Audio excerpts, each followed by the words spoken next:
আসসালামু আলাইকুম। দেশ ও দেশের বাইরে থেকে যারা আইরিশ টেলিফিল্ম ইউটিউব চ্যানেল ও ফেসবুক পেজ দেখছেন সবাইকে জানাচ্ছি আন্তরিক শুভেচ্ছা ও সালাম। দর্শক, আজ আমরা এসেছি ঢাকা বিশ্ববিদ্যালয়ের টিএসসির ভিতরে। এই টিএসসির ভিতরে যে একটি দৃশ্য দেখতে পাচ্ছেন, ত্রাণ বিতরণ। এই ত্রাণ বিতরণের কার্যক্রমটি শুরু হয়েছে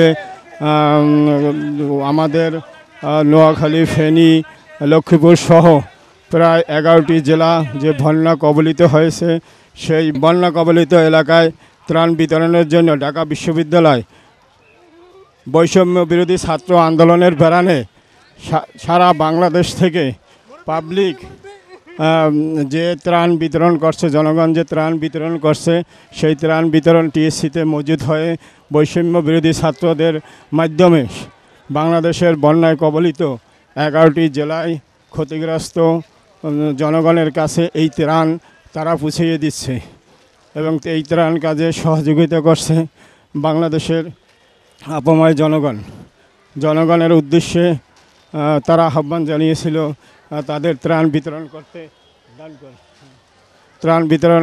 সেই ত্রাণ বিতরণ এখন দিন দিন এত প্রসারিত হয়েছে, এত বেশি হয়েছে যে ত্রাণ এখানে গ্রহণ করছে না, এখন ত্রাণ গ্রহণ করছে ঢাকা বিশ্ববিদ্যালয়ের অন্য একটি জায়গায়। আর টিএসসিতে শুধু টাকা পয়সা নিচ্ছে আর এখান থেকে প্যাকেট করে চাল, ডাল, তৈল, খাদ্য সামগ্রী, বিভিন্ন আইটেম তারা 10 থেকে 15টা আইটেম প্যাকেট করে। সেই প্যাকেট গাড়িতে করে নোয়াখালী, ফেনী, লক্ষ্মীপুর বন্যা কবলিত এলাকায় নিয়ে যাচ্ছে। সেই নিয়ে যাওয়ার যে দৃশ্যটি আমরা আপনাদের দেখাচ্ছি।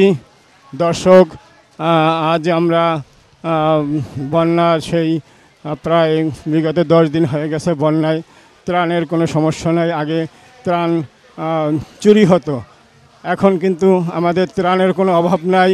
মানুষ স্বতঃস্ফূর্তভাবে ত্রাণ দিচ্ছে, টাকা দিচ্ছে, পয়সা দিচ্ছে, স্বর্ণ গহনা সব কিছু দিয়ে ছাত্রছাত্রী, ছোটো ছোটো ভাই ও বোনেরা, ছেলে মেয়ে, বৃদ্ধ সবাই টিএসসিতে ত্রাণ কাজে অংশগ্রহণ করছে। সেই ত্রাণ কাজের দৃশ্য যে কত সুন্দর দেখতে, কিভাবে তারা বন্টন করতেছে, সেই বন্টনের দৃশ্যটি আপনারা আমাদের আইরিশ টেলিফিল্ম ইউটিউব চ্যানেলের মাধ্যমে দেখতে পাচ্ছেন। এখানে আমরা আছি এখন ঠিক টিএসসির মূল গেটে।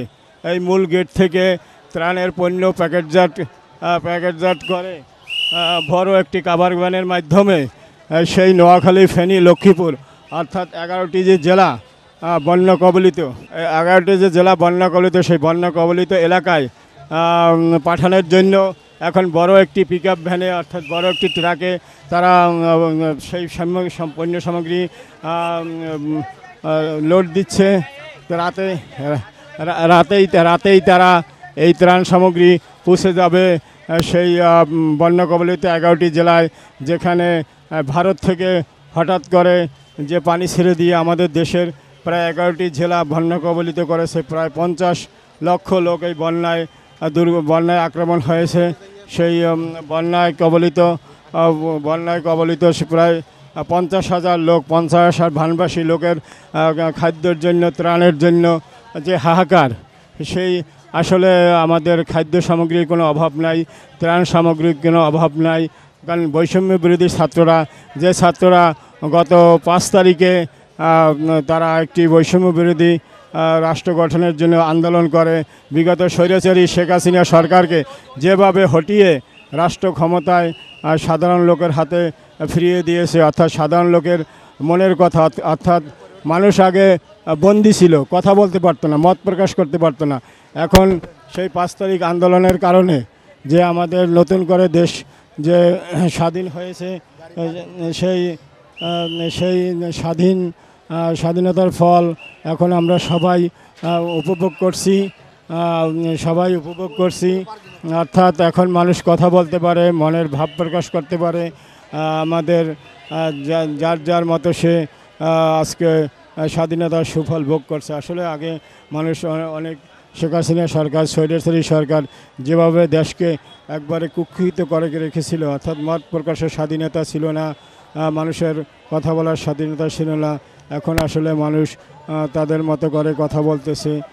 সেই দৃশ্য আমরা আপনাদের দেখাচ্ছি।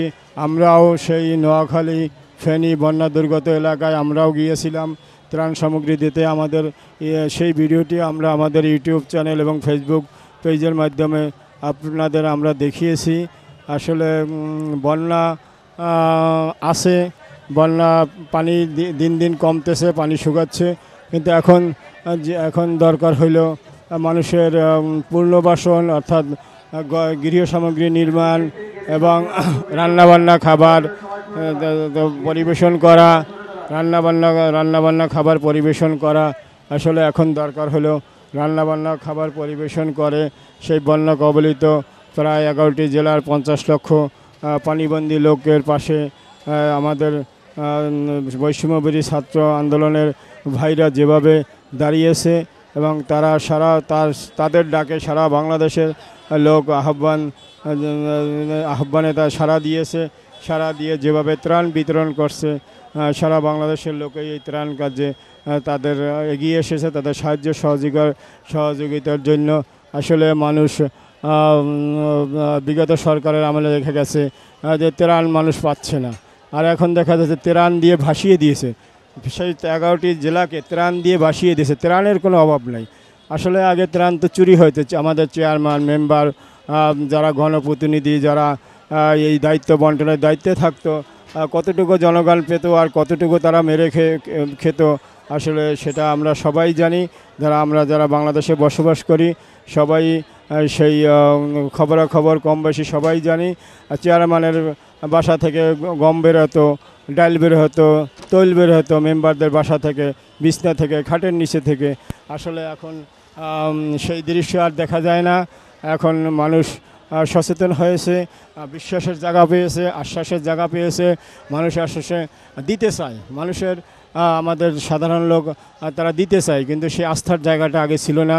সেই আস্থার জায়গাটা আমাদের বৈষম্য বিরোধী ছাত্র আন্দোলনটা তৈরি করেছে, যার কারণে এখন বাংলাদেশের লক্ষ লক্ষ মানুষ, ঢাকার শহরে লক্ষ লক্ষ মানুষ, কোটি কোটি মানুষ যার যা সম্মান মূল্যে কেউ 100 টাকা, 500 টাকা, 1000 টাকা, 5000 টাকা, 10,000 টাকা, 20,000 টাকা, যার যা সম্বল আছে, কেউ কানের দুল, কেউ তার জমানো বাচ্চাদের অর্থাৎ 8, 9, 10 বছরের বাচ্চারাও তাদের ব্যাংকে জমানো অর্থাৎ মাটির ঘটে জমানো টাকা ভেঙে দিয়ে যাচ্ছে যে বন্যা কবলিত মানুষের পাশে আমরা সহযোগিতা করে। এই দৃশ্য এর আগে কখনো দেখা যায় না।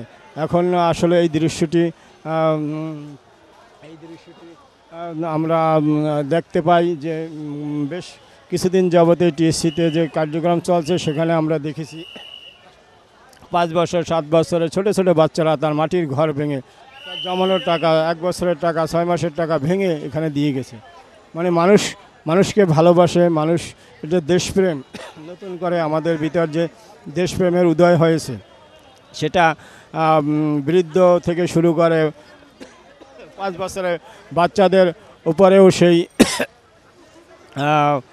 সেই দেশপ্রেম জাগ্রত হয়েছে। অর্থাৎ গত 1 মাসের আন্দোলনে যে ঘটনাগুলি ঘটেছে সেই ঘটনাগুলি আমাদের সামাজিক যোগাযোগ মাধ্যমে অর্থাৎ ইউটিউব ফেসবুকের মাধ্যমে সারা জাতি সেটা দেখেছে।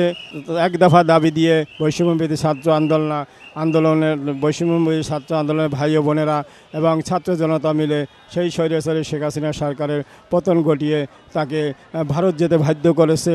তারপর থেকেই আমরা একটা নতুন বাংলাদেশ পেয়েছি, নতুন একটা দিন পেয়েছি, নতুন একটা সকাল পেয়েছি, নতুন একটা ভোর পেয়েছি। এরপরে শুরু হলো সেই ভারতের নীল নকশা। সেই নীল নকশা হিসাবে তারা হঠাৎ করে তাদের ভাত ছেড়ে দিয়ে বাংলাদেশে প্রায় 11টি জেলা পানি কবলিত করে, বন্যা কবলিত করে ডুবিয়ে দিল। তারা ভাবছিল ডুবিয়ে দিয়ে বাংলাদেশের মানুষকে সাময়িকভাবে ক্ষতিগ্রস্ত করেছে, কিন্তু আমাদের বর্তমান প্রজন্ম, নতুন প্রজন্ম যেভাবে সাড়া দিয়েছে বন্যা প্রতিরোধ করার জন্য, সহায়তা করার জন্য, ভাই ভাইয়ের জন্য, বোন বোনের জন্য সবাই হাত বাড়িয়ে দিয়েছে সেই বন্যা মোকাবিলা করার জন্য। আমরা সেই দৃশ্য সামাজিক যোগাযোগের মাধ্যমে, ইউটিউব ফেসবুকের মাধ্যমে, রেডিও টেলিভিশনের মাধ্যমে দেশ ও দেশের বাইরে যারা আছেন আমাদের সকল দর্শক দেখতে পাচ্ছেন যে আসলে মানুষের জন্য যে কতটা আবেগ আপ্লুত হয়ে গেছে, আবেগ আপ্লুত হয়ে সেই ত্রাণ কার্য বিতরণ করছে সেই দৃশ্য আমরা আপনাদের দেখাবো। এর পূর্বেও আমরা আপনাদের কয়েকটি ভিডিও দেখেছি। আজকে আমরা আরেকটি ভিডিও বানিয়েছি, যে ভিডিওটি আপনাদের জন্য আমরা আমাদের আইরিশ টেলিফিল্ম ইউটিউব চ্যানেল ফেসবুকের মাধ্যমে আপনাদের দেখাবো। আজকের মতো আমরা বিদায় নিচ্ছি। আল্লাহ হাফেজ।